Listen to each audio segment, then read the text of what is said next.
This is two separate firsts for my show. A 7-string and a Charvel. But why not for my dear friend and guitar virtuoso, Angel Vivaldi? If you haven't heard of him yet, you're gonna hear about him soon.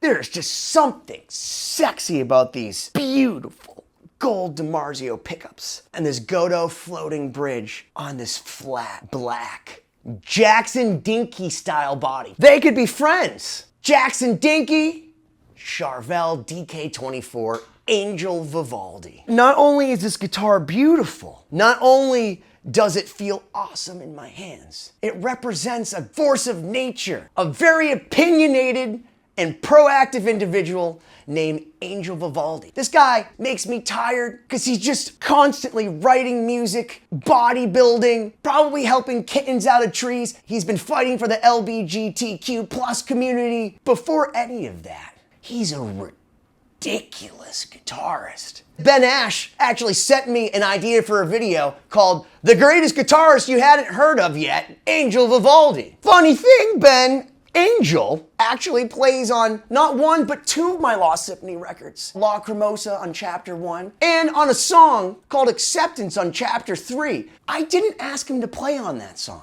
I sent it to him, hey, here's my demo, see what you think. Angel was like, I'm gonna put a solo on that. And then when I heard Angel's solo, I gotta use every single note of this. Needless to say, it all worked out for the better, but before I get into this guitar, I'd love to share with you Angel Vivaldi playing. Here's some behind the scenes and an actual playthrough of his solo on Lost Symphony Acceptance.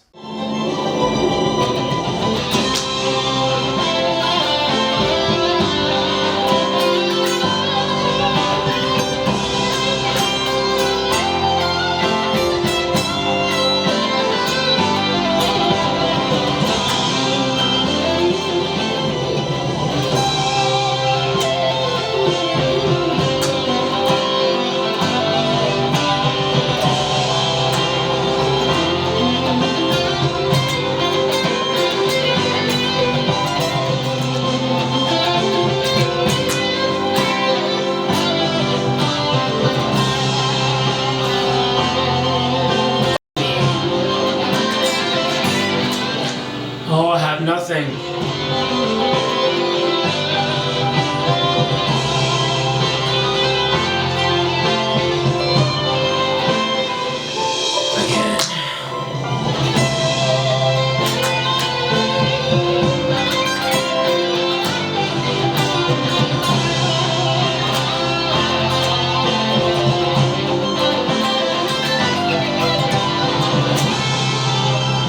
Nope.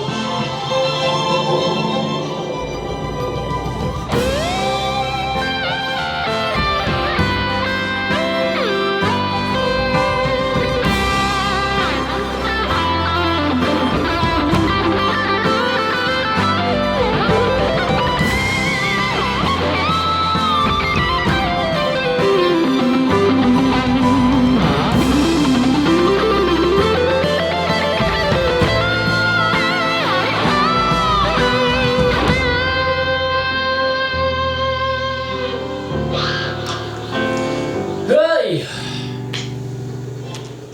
That's very good. Very good.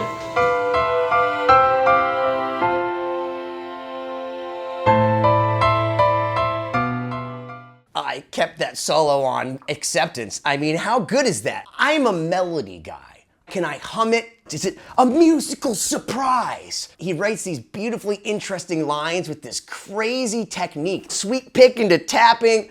I can't do it. It's above my pay grade. What a super cool matte black finish on this. You got the Godot 510 floating bridge, gold everything, DiMarzio, Air Norton and Tone Zone pickups, 24 jumbo frets on a 3-piece maple neck that's graphite reinforced. You can adjust the truss rod right here. This thing's awesome.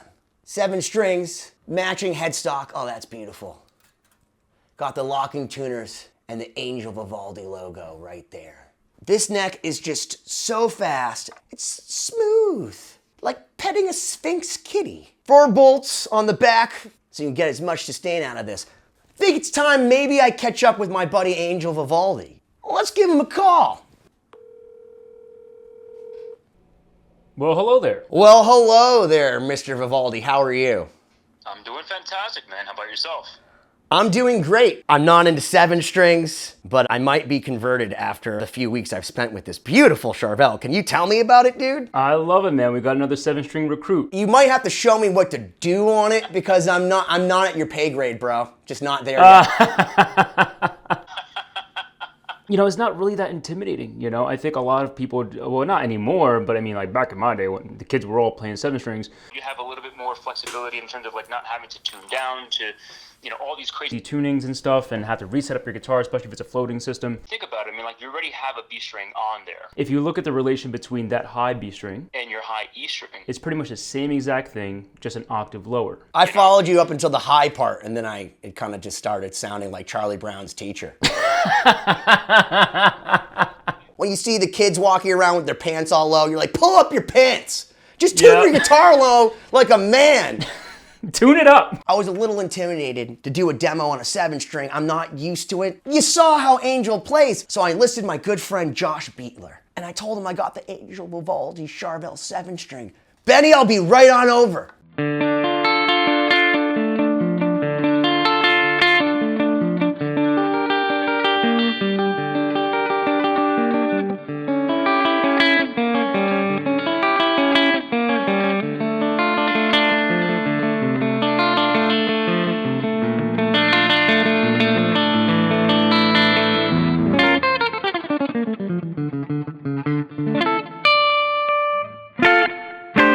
Do you ever feel like diminished chords are cheating? Yes, they are. They're just so much fun, they sound so good. It's like, oh, he's like Beethoven. And they're greedy because they're actually like 8 different chords instead of just 4 chords. But that's a music theory thing. They just want to do too much. I'll give you the 2nd degree, really? I'll give you the minor 3rd. You know what? We're in this key, but I don't want to be in that key. Let's go to a really far away key. Neck pickup.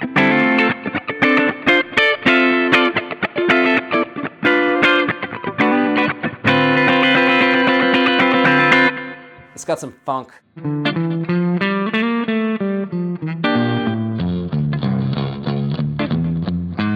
Hey, so what's that thing you're hitting right there? What's below the 6th string? In Greek mythology, they call it a 7th string. A 7th string? Yes. Is that like the other 6 strings? What we did is we stole something from the other band member they're called bass players so that we could kick them out of the band. Basically, what you're saying Basically is... what I'm saying. Inflation's really bad and we gotta cut costs. Can you just finish the set for me so I can put it on my iPod and fire you? Yeah, exactly. Exactly. You know, let's hear this 7-string, play it 1 note at a time and we'll just sample it and fire the guy. You actually use this thing efficiently. It's like watching Nancy Kerrigan skate. Oh man, at least it's not Tanya Harding. Well, that's more me. I'll come smash you because I'm jealous. I saw a headline I never expected. Pete Townshend of The Who. Do you listen to any modern guitarists or anybody on the internet? And he says, I watch and listen to and he says it twice, brilliant Angel Vivaldi. I've never been more jealous in my life. Oh, man. Yeah, it was definitely it was an eventful couple of weeks of, you know, stuff in the news. But Pete's really just an incredibly sweet gentleman. You know, we actually spoke a number of times. maybe shortly after the pandemic he actually DM'd me and It was, you know, just a fake profile, so I didn't really pay it much mind. And then I looked, I was like, oh, actually, no, it's actually Pete Townshend. the initial time he hit me up was just actually talking about You know, how he discovered me and how we sort of listening to all these new guitar players. He knows the whole new generation of guitarists. I was really taken back just by that, to be quite honest. I was like, man, this guy, like, he's naming all my friends and he knows them. And he was just going into specifics. And I was just like, wow, man, this is incredible. We messaged a couple times, maybe over the past 2 years or so, but I didn't really expect him to. Name drop me in an article, which was wonderful. Very, very grateful for it, you know, and I think the world of him and obviously everything that he's established with The Who and his solo stuff. And, you know, he's an author. He does so much. It's just really inspiring. So yeah, I was quite taken back too. I mean, he doesn't need to do anything ever again. He's cool. He's done it all that he needs to, but he's still like, you know what? Let me see what these young buckaroos are doing. Who's this Angel Vivaldi? And then having his mind sufficiently blown You know, I actually heard he picked up a Jackson guitar the other week. Yeah, it's incredible. And I think that that's a real testament to the Openness that, you know, artists like himself keep staying open-minded, learning new things. And I think when you learn new things, like he was saying in the article, he's like, I legitimately play faster on this guitar. You know, we actually talked about that a bit.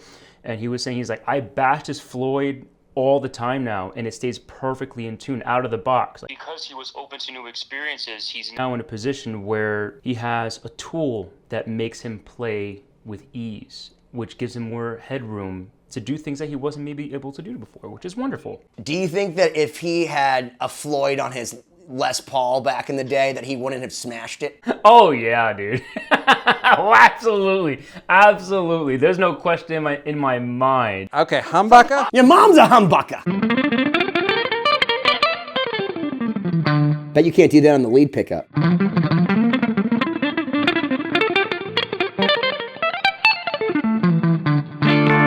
Good for you.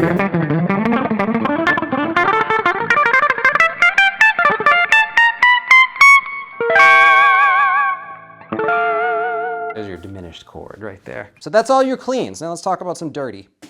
Want to talk dirty, man. I love talking dirty. Our wives are upstairs. What does that make us? The trolls in the basement. The trolls and the dirty, dirty men. This is Dopamine by Angel Vivaldi, which features the late, great Ollie on lead guitar. I actually recorded the solo for Ollie in this studio. No kidding. But here's the thing about Ollie. So he told me with like no notes, hey man, can we go do that solo? And I was like, all right. And like he just kind of went through the solo, and I sent it to Angel, and he was like, oh no, honey, no, we can't use this. And I had never met Angel before. I'm like, I'm sorry I let you down. And then he went to Angel's studio and he milked the genius out of Ollie. The beautiful thing about these pickups, humbuckers.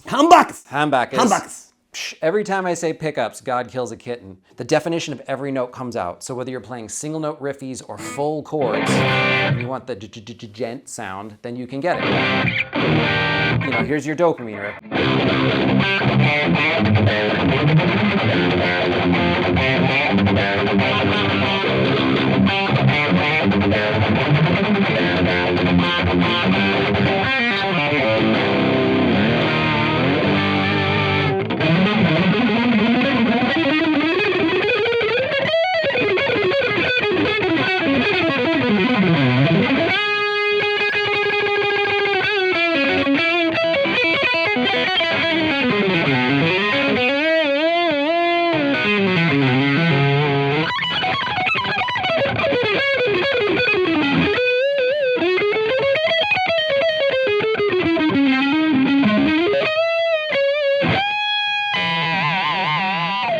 On the list of greatest guitar solos of 2023 for Guitar World, Angel Vivaldi. Is it nice to realize that the rest of the world is finally figuring out how beautiful you are? Oh, it's an honor, man. Honestly, a lot of those polls, they're just popularity contests. But it is very nice to, even just have the audience who goes out of their way to want to, vote in something like that. Just to show up to represent an artist that you love, it really does mean a tremendous amount, because I've been doing this it'll be 21 years this year, so back in 2003, and it's been a very slow pace for me, and it's wonderful. I'd rather do the slow pace as opposed to just like pop on than pop off, so it's wonderful, man. I'm very grateful for that. Kirk Hammett came out in the news. He said, no one's going to remember the guitar solo just because it seems kind of unimportant to him. I love Kirk Hammett. I love Metallica. But you listen to 72 Seasons. It's like a Kirk Hammett AI playing Kirk Hammett. And you called the dude out on it. Can you tell me what your thoughts are on it? Listen, I wouldn't be on the phone with you, nor would I have my career if it wasn't for Kirk. Let me just put that out there. I mean, his solos genuinely moved mountains in me as a kid. Preach. Kirk was the reason why I went from a rhythm guitarist to a lead guitarist, and he was the reason why I wanted to write solos in my band. He was a seed, man. He was a seed. It was him and Marty Friedman, honestly. This is a beautiful contrast. Is when you look at Pete Townshend and Kirk Hammett, right? So Pete Townshend, I'm not sure how old he is. I think he's in his maybe 70s. Kirk's in his 50s, maybe 60s. I'm not entirely sure. You have Pete, who's very open, understands the guitar community, like he's involved, he's intrigued, he's even, dare I say, moved by some of the newer guys, right?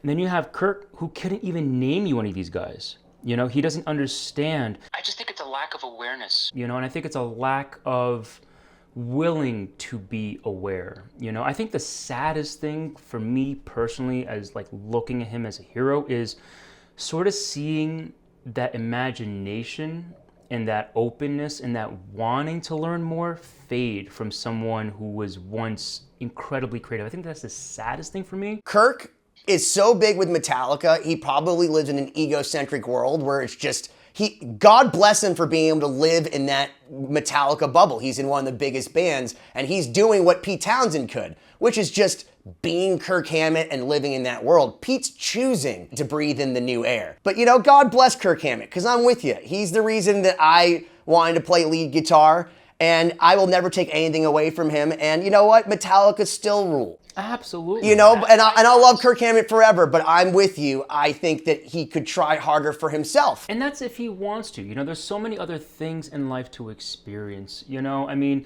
my whole thing is like, that's okay. You don't have to get better at guitar. You don't have to challenge yourself. You don't have to do anything. You've done everything for you. You've influenced an entire generation.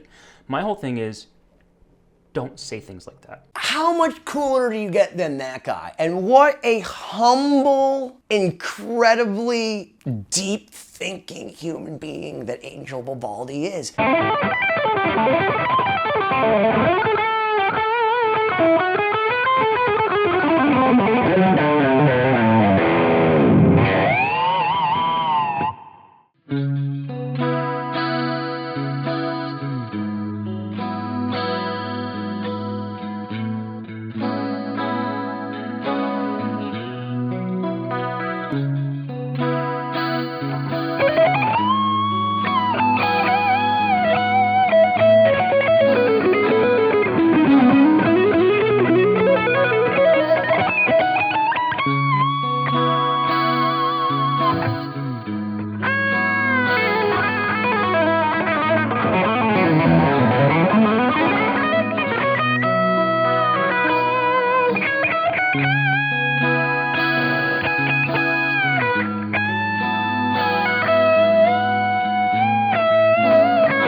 That was good. Well then, I don't think I ever want to play again. I like that little chromatic thingy you did. You can play jazz on this thing, you can play rock on this thing, you can play metal. You got the Air Norton and the Tone Zone. DiMarzio makes amazing pickups. There aren't a lot of DiMarzios I picked up and I'm like, I wish I could just change this for anything else. I love it. And I love my friend Angel Vivaldi. I am so honored that he got to play on both La Cremosa and Acceptance from Lost Symphony. So certainly check that out at lostsymphony.com. Go check out my boy Angel Vivaldi. You will not be disappointed if you're looking for an incredible tone machine. Pick up one of these for my friends at Sam Ash. Tell them the Neurotic Guitarist sent you. Tell them Angel Vivaldi made you. Because who would have thought a 7-string Charvel would make me feel so warm and fuzzy inside? Why don't you smash that subscribe button already?